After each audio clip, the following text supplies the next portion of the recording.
I'm Bob, and this is D3's Goin Show. This week we're going to do Beijing for $100. $100. And that's priced out during high season, which is April 1st through October 31st. So if you're going at any other time, you're actually going to shave a few dollars off each of the sites that we're going to mention. Let's get started. We got $100 to work with. First place I'm going to go, center of Beijing, Tiananmen Square. How much is that going to cost you, Bob? That's going to be free. Free! Yes, it is. It is the largest square in the world. TravelChinaGuide.com gives a really great history lesson and just gives you general ideas of when the best time to go is, how to get there by subway, and it actually gives you a great guide for all the locations we're going to talk about, so definitely check them out for an overall view. Tiananmen Tower, now that's going to set you back $3. You can see the whole broad spectrum. It's a really great place for taking pictures. There you go.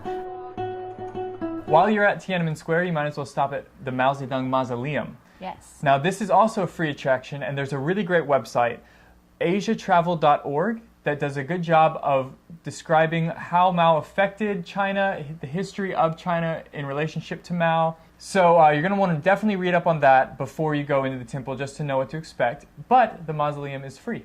Yes, there you go.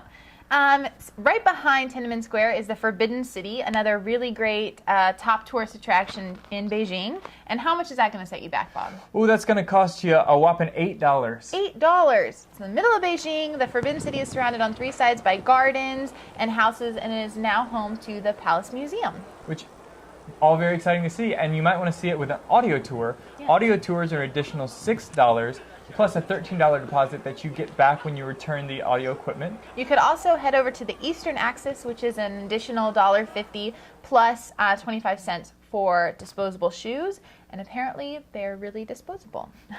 The Eastern Axis is just a quiet section of the Forbidden City that is less visited. We calculated the $1.50 and the 25 cents for the shoes all into the total cost, so we're still going to come in at under $100. Yay!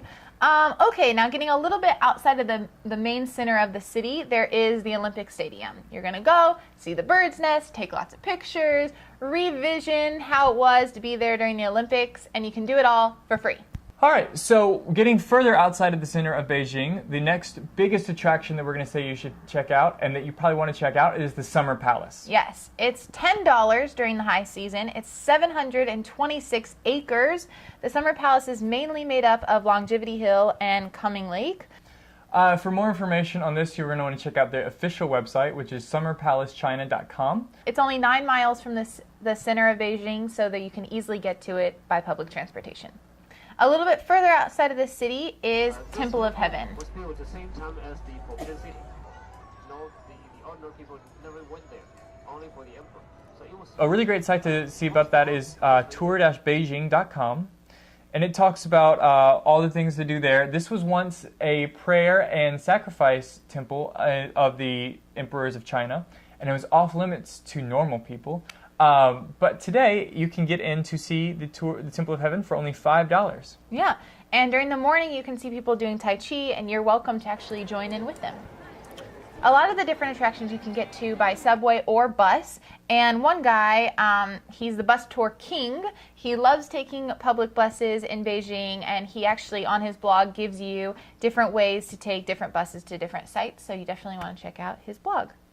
Now we want to get a little bit outside of the city, and we definitely want to see the Great Wall. It's the #1 attraction for me going to Beijing. I don't know about you. How much is that going to cost me?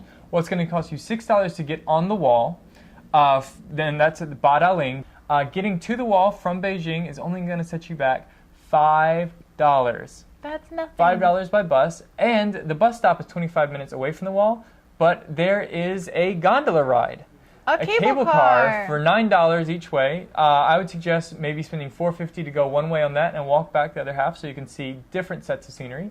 Now, at the Great Wall, you're really close to the Ming tombs. Yes, 2 of the 12 are open to the public. One is the largest in scale, and the other one is underground. They cost different prices, but we added both of them into the price of our $100. So you should check out both of them. So that's, I think, the big main attractions that everyone thinks of when they think of China. But there's a lot of other stuff to do in China, and we're still way under $100, so we're going to keep going. Let's keep going. I think you should do a tea ceremony in China. TravelRoads.com talks about he went to his tea sampling. He got to try 5 different flavors, and then he got to choose which ones he wanted to take back home with him. So that's a great way to find teas that you really like. And the tea sampling he mentioned was free.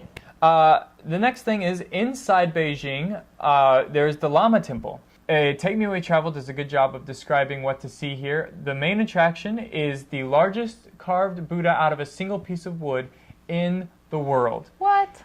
It took 3 years just to get the wood to Beijing from Tibet, and it's been there ever since. Yeah. Entrance fee to the Lama Temple is $4, plus an additional $4 for an audio tour so you know what you're looking at. There you go. Another great site that we want to check out is Peking-man. It's about 31 miles outside of Beijing. To get into Peking-man, it's going to be $5. HereIsChina.com talks about it. It's the oldest human relative. Fossils were found here. One other thing we're going to talk about is tours. There's some really cheap tours that you can pack a lot in depending on how long you're going to be in Beijing. They can be as little as $30 and do some of the main attractions like the Wall and the Forbidden City. Viator does tour ratings, so you're going to want to check them out to see to find out more about tours that are rated and what other users think. Also, if you feel like you just can't do the language gap, you need someone with you, Viator also offers a $25 private tour where you'll have a guide with you for 8 hours throughout the day. You obviously have to pay for them to go in anywhere with you, but they're with you, they speak Chinese and English, and they'll be a great resource for you. This also doesn't include transportation, so you'd have to cover the transportation costs for you and the guide, but it's $25 for 8 hours. Yeah. Another really great travel site is Beijing Bus Tours.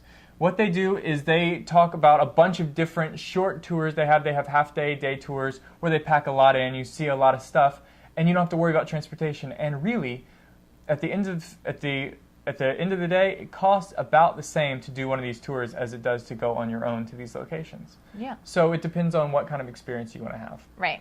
All right, well, that brings us in right around $80 total to see all those sites, which gives us $20 extra for food and transportation of things like Peking-man that vary depending on if you take a taxi or how you get there. Right. But that's under $100 seeing all the attractions in Beijing. That's crazy.